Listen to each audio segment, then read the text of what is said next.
তো hello guys, পরীক্ষা শেষ হতে না হতেই আমি চলে এলাম তোমাদের কাছে একটি ছোট্ট মিনি ব্লগ নিয়ে। তো কি করব, ভাই দেখি পড়ছে, তো ভাইয়ের সঙ্গে একটু সময় কাটিয়ে নিলাম। তারপরে দেখি আর একটি পাড়ার ভাই মুড়ি খাচ্ছিল, তো যখনই তার কাছে ক্যামেরাটা নিয়ে গেছি তখনই সে লজ্জায় বিছানা তলায় ঢুকে পড়ছে। তো এরকম করতে করতে প্রায় সকালের টাইমটা কেটেই গেল। তো সন্ধ্যাবেলা বেরিয়ে পড়লাম আমি ব্যাংক, মানে পোস্ট অফিস বেরিয়ে পড়লাম। তো পোস্ট অফিসের রাস্তাটা অনেকটাই দূর। তো পোস্ট অফিসে পৌঁছেই আমি কয়েকটা মশার ডিম নিয়ে নিলাম, মানে কয়েক কিছুটা পাস্তা নিয়ে নিলাম।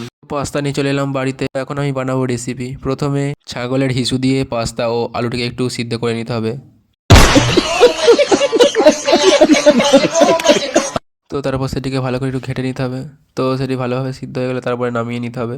তারপরে কড়াইতে একটুখানি পেট্রোল দিয়ে দিতে হবে। তারপর তাতে পেঁয়াজ আলু দিয়ে দিতে হবে।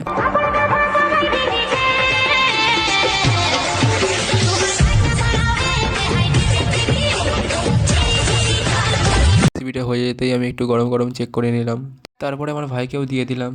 তারপর আমি বসে পড়লাম কোড়া নিয়ে খেতে। আর একটা কথা বলি যে যারা যারা এই জিনিসটি খেতে যাও, আধার কার্ড ও ভোটার কার্ড নিয়ে চলে এসো আমাদের বাড়িতে। তারপর আমি মুখ দিয়ে চলে গেলাম আমার ভাইয়ের কাছে। তো আমার ভাই দেখি কী সব ছবি আঁকছে, তো দেখতেই পাচ্ছ কিসের ছবি। তো আজকের মতো টাটা, বাই বাই।